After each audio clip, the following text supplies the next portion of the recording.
Hey guys, what is up? It's Dusty here, and welcome back to another crypto video. And we just got some new update on the Ripple v SEC case. A pretty interesting update at that. As you can see it right here, the SEC has just come in, and James Fillon also calls it a breaking news update. The SEC has found a response to Ripple's letter concerning public statement made by Commissioner Pierce and Roisman. So I actually just recorded a different video. It's going to be coming out later today because, well, I didn't expect the SEC to respond this soon. So it's going to be really interesting.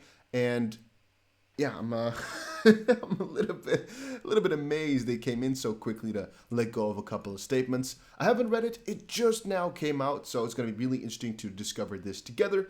And if you guys are watching this right now, make sure you press that like button just to support the channel a little bit, and make sure you check out the Bybit competition. A link for that one is down below too.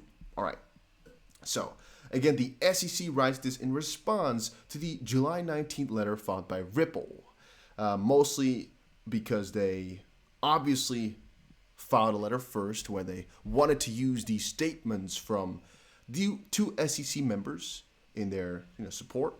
In this action, the SEC alleges that Ripple and the individual defendants violated Section 5 of the Securities Act of 1933 by obtaining billions of dollars from public investors via unregistered offers and sales of a crypto called XRP. The SEC also alleges that the individual defendants aided and abetted Ripple's violations of that statute. The individual defendants now argue that the July 14, 2021 statement by SEC Commissioner Hester M. Pierce and Alan Roisman supports their motion to dismiss. That's again what Ripple said. Mostly Brad Garlinghouse and Chris Larson, but let's say that's what the defendant said. The SEC's claims of aiding and abetting all comes to the same thing. Ripple similarly argues that the statement saves Ripple's argument that because the SEC has not issued regulations governing crypto, the Constitution bars the court from applying Securities Act Section 5, a strict liability statute, to Ripple's otherwise unlawful conduct. Defendants are wrong for at least 5 reasons, and that's going to be interesting. First, the SEC was established by statute as a commission of 5 commissioners, with each commissioner appointed by the president under certain parameters. Thus, the statement at issue is not a statement of the SEC itself or any sort of binding authority on this court. Essentially, defendants' arguments are tantamount to arguing that they cannot be found liable for violating a statute on the grounds of certain public statements by legislators who disagree with the statute. So this is a really weak little defense from the SEC side. It's understandable that they say it because it's true, yet it's really weak. I think that the judge will also understand that. So what they basically concluded here in point number 1 is, well, because it's just 2 of the SEC members who said it, it doesn't mean that the SEC actually thinks that way, which of course is ridiculously dumb. If 2 members, high-ranking members in the SEC use this as an argument, well, then obviously Ripple can use it as an argument too, to state the same thing. If the SEC claims, oh, it's pretty difficult to get clarity around here, and Ripple uses some claims that the SEC 2 of the 5, 40% has made, I don't think that's really odd. And they're making it seem as if this is really outrageous that Ripple tries to state the same thing that the SEC does, when in reality, as even the SEC now states, whatever the SEC is doing gives people an indication of what they should be doing. And that's also because they have some authority, and that's because of the way that it was structured. So I think that one is really weak. Second, and along similar lines, defendants ignore that the Second Circuit long ago held that even the full SEC may not waive the requirements of an act of Congress. And I'm assuming that basically means the SEC themselves cannot make rules on its own. They basically have to do it through a second body. They basically cannot put up any requirements, anything, stuff like that. By supposedly I don't know what this is supposed to mean, acquiescing to illegal conduct. This is why no defendant in the action has been able to cite across hundreds of pages of briefing even one case in the 88 years of the security laws holding that the SEC may repeal Section 5's registration requirements by a supposed failure to issue a particular kind of regulation or to bring a lawsuit sooner. Despite this lack of authority, and despite the Second Circuit ruling in Culpeper, defendants nevertheless asked the court to conclude not simply that the SEC's official actions could implicitly repeal Section 5, but that a statement by the SEC commissioners could do so. This baseless argument should be rejected. Okay, this has no real meaning whatsoever to me. Maybe to you guys this has any meaning. I don't really know exactly what they're trying to say, nor that I can find any importance in it. Third, both the views set forth in the statement and the legal significance of similar such statements by certain SEC commissioners in the SEC enforcement actions have in fact been rejected by multiple courts in the circuit as irrelevant to Securities Act Section 5 claims. And that is, again, another weak one in my opinion, because even though some views have been set forth as irrelevant, you cannot really tell me that these views, since they're so specific, can be decided as irrelevant. Because once more, let's go a couple of steps back. Ripple is claiming we were confused because the market doesn't know what to do, and a person of reasonable intelligence could have never known. The SEC has said, well, you aided and abetted all this stuff. You knew what you were doing. You had a nice expectation. Even the market, those ordinary investors, knew and should have known, basically. And even if they didn't know, you at least should have known. But because I believe the SEC is actually claiming that what the market thinks doesn't actually matter. Now, since the SEC came out with a statement a couple of days ago saying that even they do not know, that the SEC themselves are confused and that they know others are confused, it's strange for them to now say that that's irrelevant. You might say that for the Section 5 claim itself, it would be irrelevant, yes, but it's not just one small claim that decides an entire lawsuit. It's a whole package of things because, well, the Section Claim 5 would have maybe never happened had these other things been set in place. For example, the issuer of another so-called cryptocurrency in the SEC v. KIP Interactive pointed to certain comments made by Commissioner Pierce as supporting its argument that the law in the space was unclear. At some point, noted that the SEC Commissioner Pierce has publicly acknowledged the absurdity and ambiguity created by applying some of the agency's public statement. Nevertheless, Judge Hellerstein concluded in granting the SEC summary judgment that although the defendants in the case focused much more of its argument on the SEC's failure to guidance on securities enforcement related to specifically to crypto, SEC officials' inconsistent public statements on the issue, and the SEC's failure to bring enforcement action against other issuers of digital tokens. I'm not sure if I missed a little line right there, but it doesn't matter. However, the law does not require the government to reach out and warn all protester violators of an individual or industry level. Okay, so a couple of things already wrong with this one, in my own opinion. Once more, guys, don't think this is legal advice, but this is just my own opinion. A couple of things. One, this judge, Hellerstein, did not understand crypto. We've covered that a couple of times before. He did not understand what a crypto was, what blockchain was, what digital assets were, all that stuff he didn't know. So he's ruling on a more conservative approach. So, Second one, the Kick Interactive case is a lot more difficult to actually represent because it hasn't been running for this long. And Kick, with the way they did everything, it's more of an ICO type of crypto than XRP, which has been running for so many years now, 8-9 years has been running for. And where basically the SEC had all these years to come in and swoop it down, but they never did. You know what I mean? It's like Kick is just coming into the market now. It's an idea, and they kind of knocked it down before it really became a big thing. With XRP, it's not. It's been out there and running for so many years, and all of a sudden they're thinking, no, you know what? No, we gave this indication to exchanges that, you know, it was fine basically for so many years. All of a sudden we think it's not fine. And even though they've actually settled a couple of times, Ripple versus the, I don't know what commission anymore it was, where it was basically decided that it was a currency. All those things were confusing, yet we still decide to just make our own opinion and go with the flow.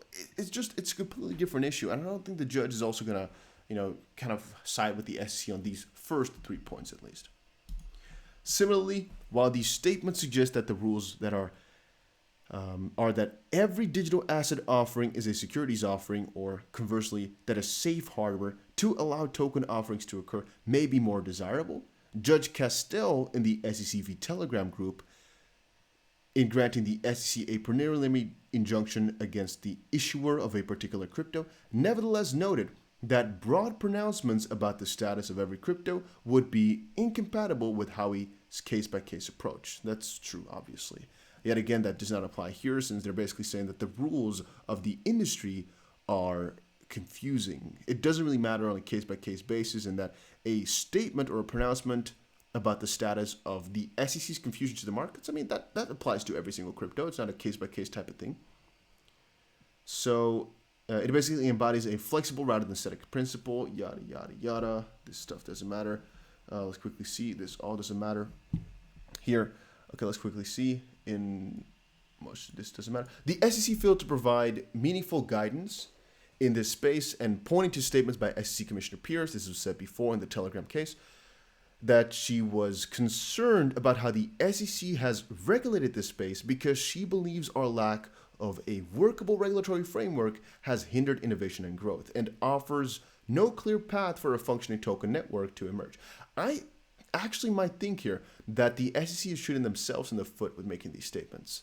At first, it was like, oh, this is just not good. But now I'm thinking, no. They're actually just quoting a couple of times here where the SEC has shown to the court, to a judge that didn't understand it properly, that the people could have been confused, because this is, again, SEC statements. Why are they doing this? They're just giving up examples where a court didn't agree that they were relevant, yet Ripple seems to think they are, and I think the judge in this specific case here is also going to think they are, because it's about what Ripple's state of mind was at a certain point, and how, once more, because the more that of these things that are built up, the more confusion there is, right? The more these statements come out, and because this statement is not from a couple of years ago or a couple of months, it's from freaking 5 days, 6 days ago, during the Ripple lawsuit. And so one point you should understand is that if it is confusing now, 2021, and the SEC, at least a couple of members know, then how confusing would it have been in 2013 when all of this stuff was going around? Obviously, Ripple has a really good point right there.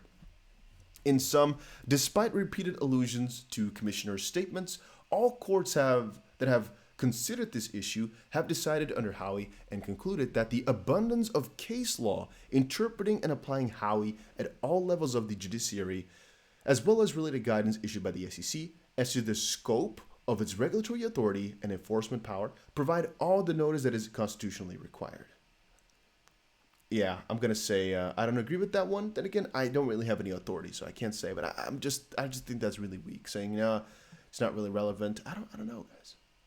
Fourth, even if the statements were the view of the SEC, which it is not, it is irrelevant to the SEC's aiding and abetting claims against the individual defendants.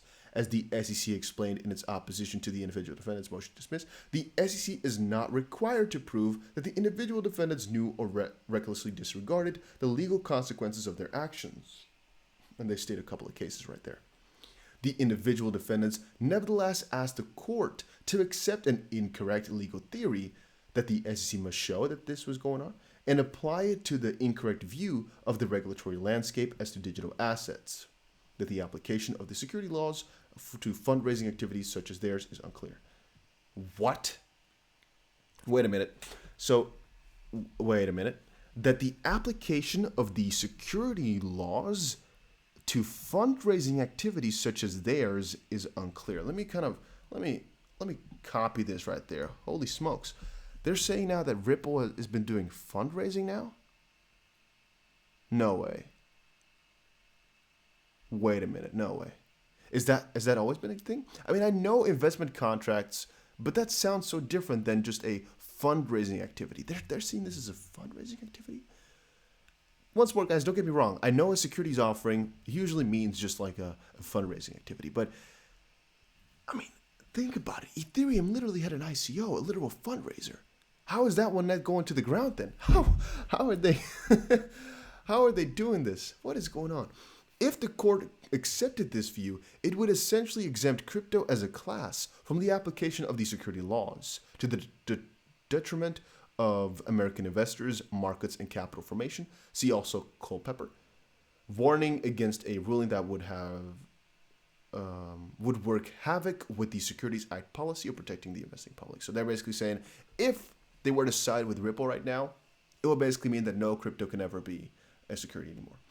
And finally, defendants' arguments based on the statement ignore that the SEC itself, through a vote of the 5 commissioners and other SEC commissioners and officials, have repeatedly warned those who sell digital assets to the public of the need to comply with the federal security laws. Okay, so they're going and throwing this wild card in there, huh? I like that. I like that very much so. And by the way, I'm seeing here a couple of statements. Let's quickly check them out. We have 2017. Fun fact, They don't use any quote from 2013 or 2012 to represent this, because once more, this lawsuit is not only about 2017 on forward. Again, a statement from 2018. Where are the 2012, 2013 statements to explain the situation? Because once more, this lawsuit is about years and years. This case should not be decided on the basis of speeches, but on the basis of Howey and the cases applying it, just like every other case in the digital asset space has been decided. In conclusion, this statement is neither relevant to nor dispositive. Why am I reading it so bad all of a sudden, guys? Maybe because it's 2 a.m. right now. The statement is neither relevant to nor dispositive of the SEC's claims that defendants violated the law. The statement cannot serve as a basis to hold that the Constitution bars the application of these security laws, registration requirements to Ripple's conduct. By the way, guys, make sure you press that like button if you are enjoying these updates. Nor can the statement serve as the basis to dismiss the SEC's claims that the individual defendants, with their own offer and sales and other conduct, aided and abetted Ripple's unregistered offers and sales. While defendants would have the court look to speeches, the only relevant SEC action is that which the SEC took, upon consideration of all 5 commissioners, to authorize the filing of the enforcement action to hold defendants accountable for unregistered offers and sales of their digital assets to public investors. Respectfully submitted, SEC. That was a lot of stuff. It's actually coming from Mark Sylvester. They basically changed out these names a little bit, but wow. They actually have a couple of pages, or a lot of pages of exhibits. I actually checked that out a little bit earlier as well. This is, for example, the SEC v. Telegram case, where you can read through that if you want to, and there's more and more and more. However, that does not matter, I think. I actually think this is extremely weak, except for the fact that this last part, I guess, has some truth to it, where they're basically saying that Howey should always be applied. There's some truth to that, right? The other 4 statements are completely stupid, make absolutely no sense to me. Then again, maybe it's because I'm biased towards Ripple. Could be. Of course, we're gonna always keep that mind open. But as far as a defense goes here, this is not one of their strongest ones. I think they're just trying because they know there's not really a way out. And all the attorneys have already said it's going to be interesting how they're going to fight this battle, as it's a really uphill one. So I'll most likely have a really big update out tomorrow, explaining to you guys a little bit more what the attorneys said, a little bit more of a summary video if you didn't actually watch it all the way through, which I think you did if you're watching this far. But a couple more conclusions are going to be drawn tomorrow as I have more overview. This just came out right now, so I wanted to quickly share it as soon as possible. But once more, if you want a summary and want to know exactly all sides of this, wait for tomorrow. I'll make another update. And there's a couple other videos coming out tonight. I already was making them just now, and I wanted to publish them, but this comes first, so we'll see. Thank you guys all so much for watching. I'll see you guys again in another crypto video later today.